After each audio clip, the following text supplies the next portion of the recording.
Hello नमस्कार दोस्त। मैं हूं सुनील शर्मा। दोस्त, अगर आप लोग मेरे चैनल पर नए हैं तो चैनल को सब्सक्राइब कर बेल आइकन को प्रेस कर लीजिएगा। जैसे कि दोस्त, आज हम इस टॉपिक पे बात करने वाले हैं कि 200 में खरीद कर 400 रुपये में बेचकर क्या अच्छा खासा पैसा हम कमा सकते हैं। डिमांड बहुत ज़्यादा है, घर से बिजनेस शुरू कैसे करें, इस टॉपिक पे आज हम बात करने वाले हैं। तो दोस्त, अगर अभी तक आप लोग मेरे चैनल को सब्सक्राइब नहीं किए हैं और लाइक नहीं किए हैं तो लाइक कर दीजिए और अपने दोस्त के पास शेयर कीजिए और उनको बताइए। ठीक है, तो आइए जानते हैं। नमस्कार दोस्त, अगर मैं आपसे कहूं कि एक ऐसा छोटा बिजनेस शुरू करे या किया जा सकता है जिसमें किसी प्रोडक्ट को लगभग 200 रुपये के आसपास खरीद कर 400 रुपये के आसपास बेचने की कोशिश कर सकते हैं, और इससे शुरुआत करने के लिए किसी बड़े ऑफिस या दुकान की ज़रूरत भी नहीं है। लेकिन क्या आप इस बिजनेस के बारे में जानना चाहेंगे और जानते नहीं हैं तो आप लोग को पूरे बताएंगे। आप लोग को बताने ही आए हैं हम। जैसे कि दोस्त, आज की इस वीडियो में हमने इस तरह के बिजनेस से मॉडल को समझने वाले कोशिश करेंगे, क्या क्या बातें की जाएगी। अब बात करने वाले हैं कि बिजनेस का आइडिया क्या है। बिजनेस का जो आइडिया है वो बिजनेस का आइडिया क्या है।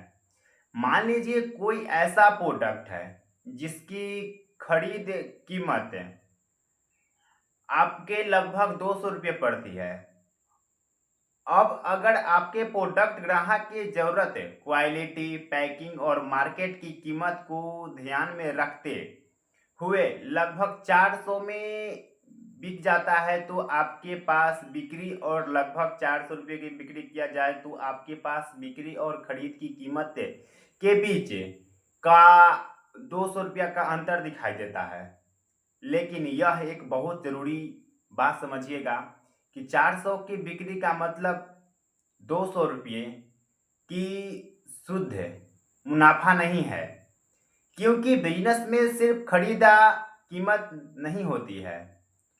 इसके अलावा packing, delivery, transport, online platform के फीस, विज्ञापन और दूसरे छोटे बड़े खर्चे भी लगते हैं और खर्चा भी हो जाता है।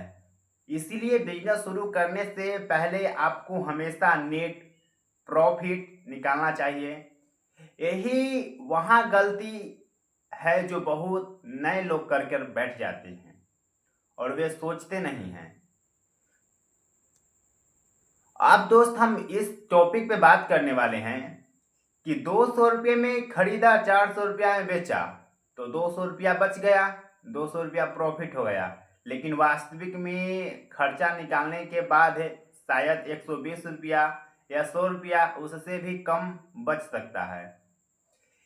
इसलिए हमारा लक्ष्य केवल ज़्यादा कीमत पर बेचना नहीं, बल्कि सही कीमत पर खरीदना, सही ग्राहक तक पहुंचाना और खर्चा का नियंत्रित करना चाहिए और होनी भी चाहिए।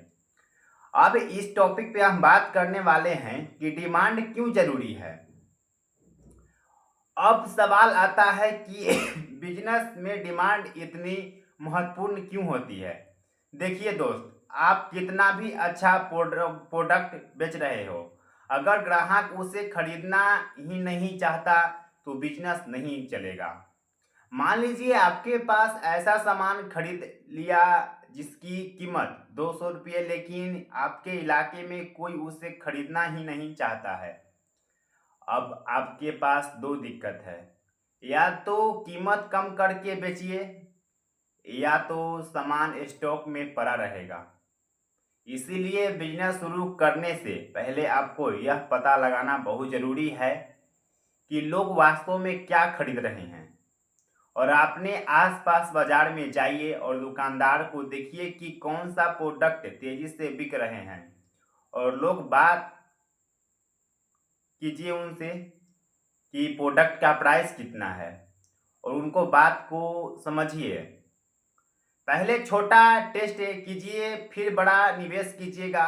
लेकिन शुरुआत में 100 या 200 पीस खरीदने के बजाय शुरू पीस लेकर बाजार में कुछ टेस्ट किया जाए और उसे टेस्ट कर कर बेच सकते हैं। अगर कुछ बिजनेस करते हैं और बिजनेस आइडिया आपको आता है, तो आप उसको पहले कम खरीदिए और बाद में उसे को थोड़ा थोड़ा ही कर कर बेचिए। अगर आपका प्रॉफिट आता है, आपका माल सेलिंग होता है, तो आप बिल्कुल अच्छी तरह से बेच सकते हैं। दोस्त, सामान कहाँ से खरीदें? अब बात करते हैं कि 200 रुपये के आसपास मिलने वाले प्रोडक्ट आप खरीदेंगे कहाँ से। इसके लिए आपके पास कई विकल्प हो सकते हैं। सबसे पहला विकल्प है कि लोकल होलसेल मार्केट से आप 200 के सामान खरीदें और उसे 300 या 400 में आप लोग बेच सकते हैं, बिल्कुल बेच सकते हैं। अब इसके लिए आपके पास कई विकल्प हो सकता है, ठीक है। अगर आपके शहर या आसपास के कोई बड़ा होलसेल बाजार है, तो वहां जाकर अलग अलग दुकानदारों से कीमत पूछिए और एक सामान की कीमत अलग अलग दुकानदारों को यहाँ एक सामान की कीमत अलग अलग दुकानदारों को यहाँ अलग अलग हो सकती है। लेकिन इसीलिए पहले दुकानदार की सामान खरीद लेना जरूरी नहीं। कम से कम 4 सप्लायर रेट पूछिए। दूसरी विकल्प क्या है कि डायरेक्ट सप्लायर का म्यूचुअल कोई खास नहीं है। अगर आप 200 का सामान खरीद कर अगर आप 400 में बेचते हैं, तो दोस्त आप को प्रॉफिट 120 रुपया भी हो सकता है, 110 रुपया भी हो सकता है। डायरेक्ट नहीं है कि आपको 200 रुपया बिल्कुल बच सकता है, बिल्कुल नहीं बच सकता है। अब बात हम करते हैं कि 200 से 400 का मॉडल कैसे काम करेगा। अब एक आसान उदाहरण के द्वारा समझते हैं। मान लीजिए आपके एक प्रोडक्ट 200 में खरीदा, पैकिंग और दूसरे खर्च मिलाकर आपकी लागत 220 हो गई। अब आपने 399 में बेच दिया, तो बिक्री 399 में हुई। अगर कुल खर्चा 220 तो हुई, लेकिन लगभग 179 का संकल अंतर बचता है। लगभग 180 रुपये की प्रॉफिट होती है। अगर आप 200 में कोई सामान खरीद कर अगर 400 में बेचते हैं, तो आपको जरूरी नहीं है कि आपको 200 रुपया प्रॉफिट होगा, बिल्कुल नहीं होगा। आपको कम भी हो सकता है, ज़्यादा भी हो सकता है। क्योंकि जब सामान नहीं बिकता है दोस्त, तो आपको गरज रहता है कि हम कैसे यहाँ से बेच कर हटाएं, और आपको अच्छा खासा प्रॉफिट बच रहा है, तो आपको बेचना ही पड़ेगा। अगर कुल खर्चा 220 है, तो लगभग 179 मतलब लगभग 180 बचता है, तो आप लोग को मतलब बेचना ही चाहिए। अब अगर इस डिलीवरी विज्ञापन या प्लेटफार्म में किस खर्चा का निकालना फायदेमंद बहुत जरूरी रहता है। पहला बात क्या है कि कॉस्ट प्राइस यानी खरीद की कीमत। दूसरा क्या है सेलिंग प्राइस यानी बिक्री की कीमत। तीसरा क्या है टोटल एक्सपीरियंस यानी सभी खर्चा। फिर वास्तविक में मुनाफा निकालिए। उदाहरण के लिए कुल लागत 230 है, तो बिक्री उसे 399 में हुई, तो आपको अंतर 169 रुपया हुआ। लेकिन अगर उसी बिक्री में 40 रुपया और खर्चा हो, तो वास्तविक में उसे 40 रुपया उसमें खर्चा अगर हो, तो मुनाफा 129 रुपया बच सकती है। यानी आपको सिर्फ खरीद और बिक्री की कीमत नहीं देखना है, आपको ग्राहक को कीमत देखना है। तो दोस्त, आज के लिए इतना ही। मिलते हैं नेक्स्ट वीडियो में। अगर आप लोग मेरे चैनल पर नए हैं, तो चैनल को सब्सक्राइब कर कर बेल आइकन को प्रेस कर लीजिएगा। और दोस्त, आपको ऐसे ऐसे वीडियो आप लोग कर लेकर आते रहते हैं, रिलेटेड आप लोग का वीडियो लेकर आते रहेंगे। तो मिलते हैं तब तक के लिए नेक्स्ट वीडियो में।